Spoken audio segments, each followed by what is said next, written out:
Hello and welcome to the Last Mixtape Podcast. My name is Stephen White, and on this week's show, we review Tyler the Creator's brand new album Chromakopia and the latest music from the week that was. But first,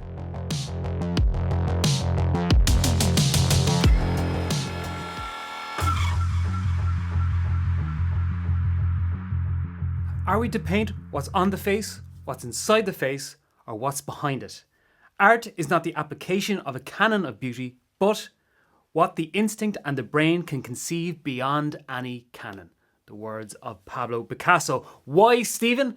I hear and see you ask. Are you quoting the great 20th century Spanish Cubist artist Pablo Picasso at the start of this week's podcast? Well, this week we will be delving into Tyler the Creator and his latest album, Chromakopia, his 7th studio album, and in a way, his 7th self-portrait. Now, I should say at the beginning of this review, as always, the Last Mixtape Podcast is very much a vibes podcast and a vibes music podcast. So we're going to kind of delve into this review through the lens of that quote by Picasso and through the lens of this being a self-portrait by Tyler the Creator himself.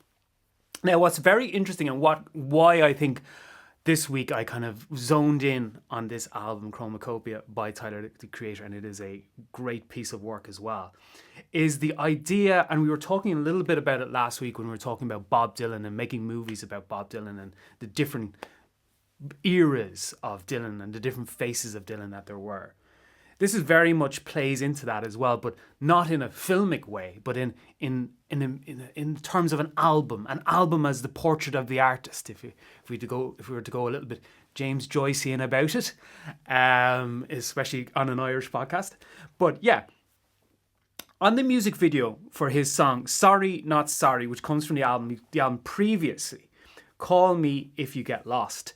The song is in a way lyrically a kind of an apology and to friends and families and fans and stuff like that. And in the music video, these people are led into a kind of a theatre or such, a kind of a cinema by a soldier, and they watch the video and all the different personae and all the different portraits, if you will, of Tyler from his albums leading up to that album and just after are there, and they are performing, and they are rapping the lyrics to the viewers, which are his loved ones. And come the end of it, he murders those persona. He essentially kills off their persona that came before, and we find out later with the release of this album, which came quite quickly, not after the album, but quite quickly in terms of its build-up, that a new persona, the soldier persona, was that of Saint Chroma. The album, of course, is called Chromakopia, and that has kind of builds off of this. And what captured my imagination with that was really the idea of killing off, essentially, past personae or past portraits that he had painted of himself through his works. Now, this always brings up and evokes for me the idea of the great David Bowie. Now, I know how cliche that can be when you talk about Bowie in this aspect, because obviously he had a 50-year career that spanned all sorts of genres and musics and faces, again, almost like Dylan in that way. But he very much played personae. And it was also very interested in, once he was done with one and once he had moved on with one, killing off the other. There's a very famous gig with Ziggy Stardust and the Spiders from Mars in the movie where he essentially says, this is it. You know, he didn't tell the band, this is it, it's over. This is the last you'll see of Ziggy Stardust. And he essentially kills that character off. There's obviously then the Thin White Duke and Major Tom and all of this kind of stuff. So the idea of taking what were self-portraits, but they weren't, merely aesthetic self-portraits. They were musical, they were artistic, and they were very personal. I think that sometimes gets lost in the sauce sometimes with that, is the personal edge of it. And it's the personal edge of this album that really brought me in, to bring it back to Tyler the Creator. Saint Chroma is a masked figure. Chromacome in how it is presented and visually, and they're talking about the music video for Sorry Not Sorry and leading into this and the persona and the different kind of, when you see it up on the screen in the video, the very different looks they all have. It's incredible to me to see the detail in both the audio and the visual that Tyler the Creator has laid bare, and he's only 33. You know, he's quite a young artist, and this album plays into that idea of him being quite young. And kind of the turbulence of it. It is quite a turbulent album. It is indeed a turbulent journey of self-discovery via the self-portrait, via a new personae. It's interesting then that the narration of the album is taken by Bonita Smith, Tyler the Creator's mother. She opens the album indeed with a voice message that says, "You are the light, it's not on you, it's in you. Don't you ever in your motherfucking life dim your light for nobody." And this is a very strong word and very passionate words that open up the album, and that of course is played out as his mother speaking to him, who speaks to him throughout the album in these kind of little vignettes. And normally, I think I said that during the Kneecap review, the Kneecap album, that I didn't like how that was handled on that album in particular. I thought the dialogue was quite bad and some of the acting wasn't great. But I actually love this because it's quite obviously real in terms of it is his mother. It is her imparting advice to him, and in an album that seems like Tyler the Creator is looking for that advice, is looking for that reassessment of his life. And it's interesting then when you have these past portraits, these past ideas, and the idea of a portrait in art, to go into the Picasso of it, and you look at the evolution of his own self-portraits of himself, that they change and they augment and they abstract and they grow with us. Our own view of ourselves is always coloured by what time we're in now and maturity. And it's interesting that in this album there is a kind of a self-assessment. There's harsh truths with reassessing portraits like this. The idea of the portrait revealing more about the artist is even played out in Oscar Wilde in the Portrait of Dorian Gray in a very different way, but it is something that has a through line in art, to once again bring it back to another great Irish writer. There's an abrasive nature as well to the album. It's defiant. St. Chroma, the track itself, it has a whispered rap, which really feels like Tyler the Creator, almost in a kind of a subversive way, is showing how good he is. Now on Call Me If You Get Lost, that was very much, you know, him showing his chops, showing what he could do as a rapper. And in this album, there's a lot more of the past genres and past kind of flourishes of his music, but in St. Chroma, it's whispered in a kind of, it almost shows off in a way of just how good he is and just how able he is. And it kind of like, I don't need to shout, it's that kind of idea of, speak softly and carry a big stick. And that's precisely what he does. It's a defiant song as well. It's quite abrasive in how it's done. Noid, which was the first single to kind of be released off it as well, goes into his life now and the idea of the consequences of fame, which can often be a boring kind of subject matter for artists. I always feel like, when they go into that, but it's very much played out in how it actually impacts his mental health and himself, the kind of parasocial aspect of expectations of fans, but also the arrested development almost of not being able to grow as a person in the same way his friends and family and all those people around him are, because they're all settling down or getting homes, and he's still worried about the aspect of being famous, and I suppose as well the dichotomy of that between wanting to be acclaimed, wanting to have his music be out there in the world, but also the great cost in which it is. I mean, once again, it is in some respects the Portrait of Dorian Gray. Most tellingly, and bring it back to the aspect with his mother narrating the album. Throughout his career, he has had reassessments and kind of an open dialogue on his side with his father and the relationship with his father. It's very interesting in a song like him, he confronts aspects of it which would be probably his fears, that he looks like him, he acts like him. There's similarities visually and in the way he speaks. His mother starts the song off by making those comparisons and also says that his father was who wanted to be a good father to him, and him wrestling with that, as again kind of wrestling with those past personae that would have been more abrasive. There's no way, the idea again, it's the difference between forgiveness and reconciliation there, but there's an idea of him confronting some of that as somebody who has a complex relationship with his own father. That spoke to me, and I think it speaks to a lot of people, that idea of having a view on it and having that view challenged in certain ways.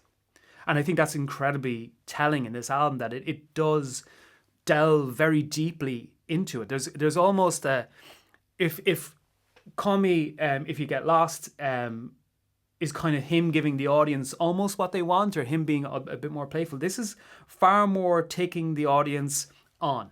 There's a more of an idea of confronting the audience in it with himself and confronting himself at the same time. Indeed, in the song Take Your Mask Off, which has a more kind of R&B feel, but a far more introspective nature to it.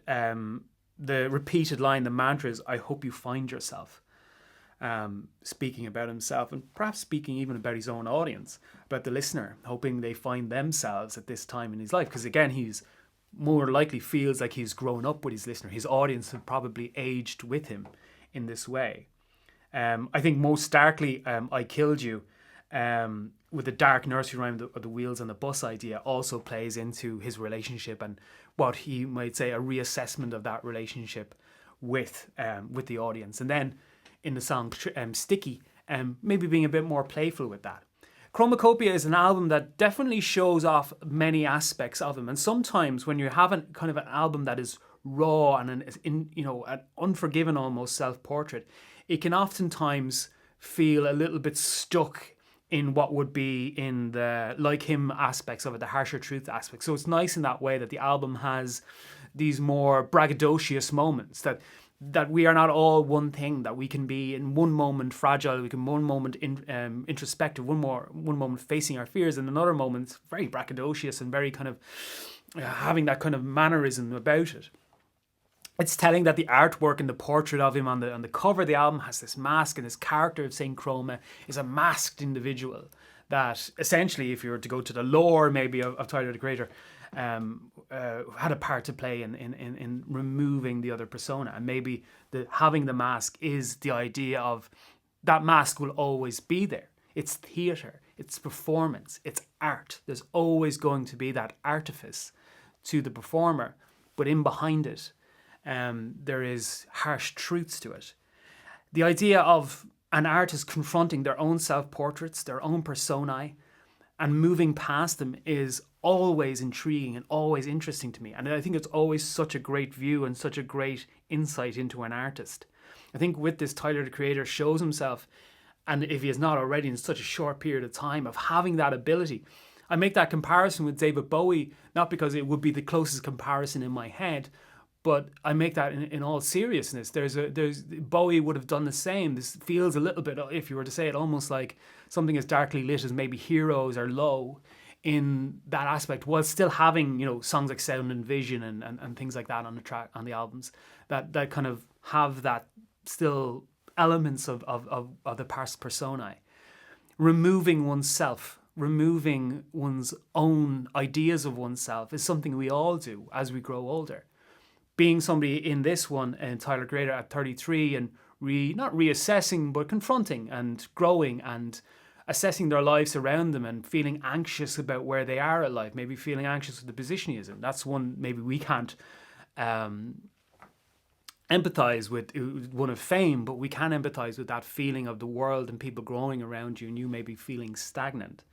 Confronting one's own trauma, one's own relationship with the father is one that's incredibly relatable as well. But also having that, maybe that air of braggadocio around you as well, and having that kind of those moments of chutzpah, and those moments of real power to it. I think Chromakopia is a brilliantly laid out album. I think it's brilliantly done in how the aesthetics and the music and the lyricism and the conceit of it with his mother sending these moments of advice to him is just so beautifully done, and it is incredible work. I know in some respects maybe not as reviewed as kindly or looked upon as favourably as his other works, but I think Chromakopia is a real work of artistic artifice, and as I said at the beginning, it's like a turbulent self-discovery via self-portrait. As Picasso said at the beginning of this podcast, are we to paint what's on the face? What's inside the face, or what's behind it? That idea of the mask, that idea of, do we paint what you see, or what emotion the face is showing? Or maybe what emotion is behind that, or what thought process is behind the smile, or the eyes, or the sadness. And I think in that way, Tyler the Creator captures much of this with his brand new album, Chromakopia. Yes, dear listener, they seek him here, they seek him there, those musos seek him everywhere. Is he in heaven or is he at the disco? That damned elusive Count of Monte playlist. Oh yes, dear listener, just styling, profiling, limousine riding, jet flying, playlist making. Son of a gun has once again returned from the shores of Playlistia to bring you yet another beautiful bounty in the form of TLMT's Irish mixtape on Spotify. Let us do this, dear listener. Let's start off with Reveiw and their brand new single Would I, and it's an intricate pop song from this duo as well. Very slick, very stylistically built, and very much on point as we see this pop duo build and build and build in complexity of their recordings and their performances, and their songwriting is incredibly on point from these guys. Really like their music, really like their sound. Would I really shows, I think, how they are growing and continue to grow on these kind of soupçons in the way of their pop tracks that they are releasing is showing kind of a proof of concept and a proof of work by them, and they are very much a duo deserving of your listening and of your attention, because I think they are really building towards something great. And Would I is yet another brilliant step along the way, and a track I would recommend you listen to. It's on the playlist, but you can listen to it however you please. Up next we have April with Going Nowhere. And yeah, this is a brilliant track by April again, kind of like the Reveiw one, where we see yet another kind of step and growth, especially with this one. I think this is probably my favourite work of hers in terms of it has really kind of more, it takes that bedroom pop sound, but it opens the windows a bit more, opens the curtains a bit more. There's a real textural indie haze to it. It's far more cohesive. There's a real feeling of, even in the performance, sometimes you can tell with a songwriter or a musician in their performance, you can tell there's a lot more belief in this one. There's a lot more belief in what's happening and that this is actually the sound they're looking for. You can sometimes tell in vocally and musically, and for me at least, at the very least, I think this comes across in this song. It may not be the case if you're April, but it comes across to me, and I think it's a really great fit for her voice and for her songwriting and the production, and I think she has met the match there, and hopefully we will see even more coming from April. But it's a great new song, Going Nowhere. It is on the playlist. Check it out. Up next, though, we have Yard, and a bit of a change here with their brand new single Call. And this is a pumping, heavy-handed indie track. It is buzzing, it's aggressive. There's a bit of Joy Division to it because, yeah, it has that aggression in the kind of the start, and then the verses kind of come into that more stripped back, laid bare, raw kind of post-punk sound, and vocally as well. And it has a kind of almost that Martin Hannett-esque production to it in the background. There's that almost industrial feel to it, almost that city vibe to it, and it's a great track yet again from Yard, and it really has, as I say, a real calling card to it in its aggression and its snarled nature of the production, which I really like, and you should check out this song as well. It's by Yard and it's called Call. Up next, though, we have Sister Ghost, and taken from the album Beyond the Water, brand new album from Sister Ghost. It's called She's Wild. It's indeed the opening track of the album. And what I really love about this, because I've been covering Sister Ghost for a while, way back when it was the last mixtape, was merely a blog and we just wrote on walls back in the day where everything was written in caves. No, before the podcast and stuff like that, talked about Sister Ghost many times, and a big fan of their work. And it's interesting to see this brand new album as well, and just how much the alt rock nature of Sister Ghost's music has grown into this big production, big growth. It was really brought a smile to my face to see that that Sister Ghost has found, almost again like April, like we were talking about, and Reveiw has found that production, found that sound that they're looking for, that was in the song, that it was in the songwriting, but has come across now sonically in a greater sonic palette. It really feels like I say that alt 90s rock aesthetic that is quite in, obviously, because I think generations just behind me would have listened to a lot of those records as well. Smashing Pumpkins and Sonic Youth and things like that. It's really great to listen to. Sister Ghost, it's called She's Wild. It's the opening track, but the album is called Beyond the Water, and you can check that out.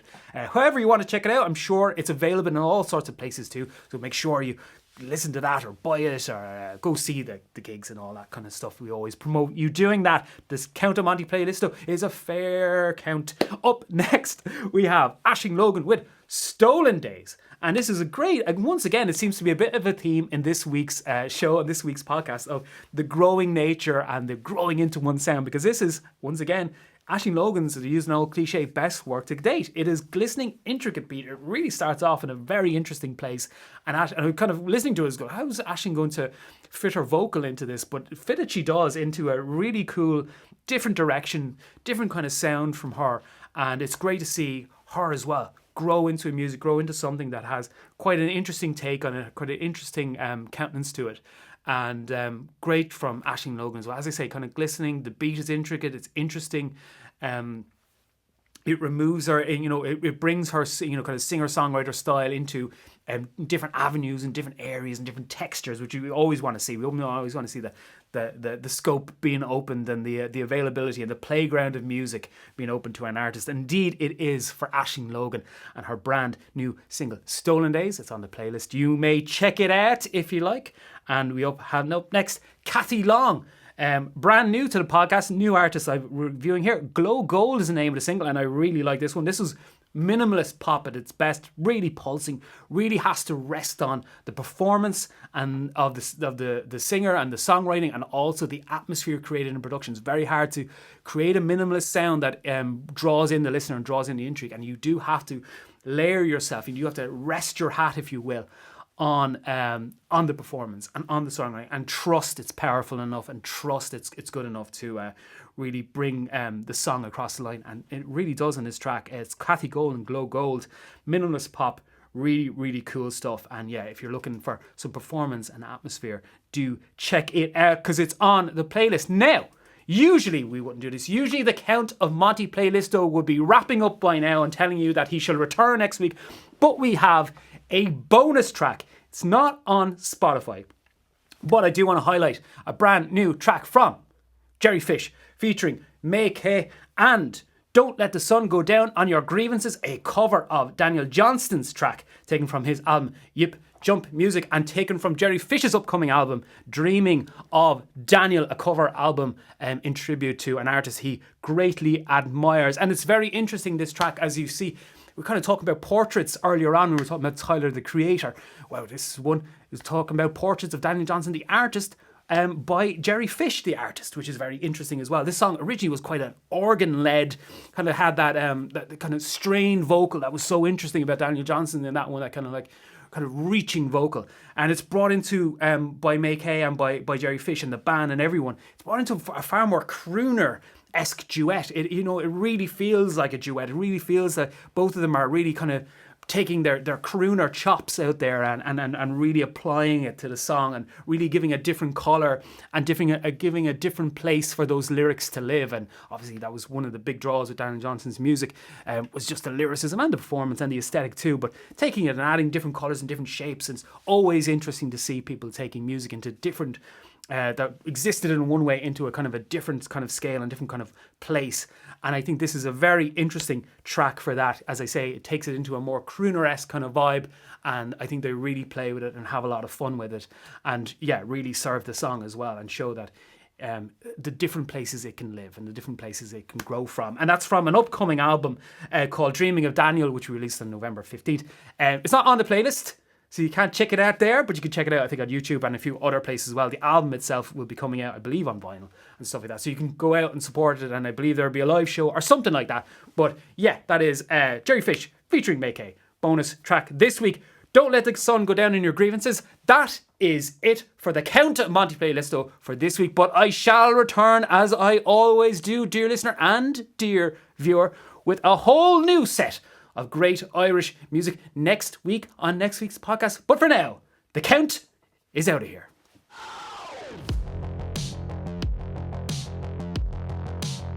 And so it goes, and there it went. But before I go, thank you for listening and viewing the Last Mixtape podcast here on Apple, on Spotify, and indeed on YouTube. And if you could like, subscribe, comment, and all of these types of things, I would be forever grateful, because it helps the podcast grow. If you want to submit your music to the Count of Monty playlist, who is indeed a different person from me, as you saw just there, completely different, you can send your music on to stephen@thelastmixtape.com, and I will be sure to send on your tracks to him.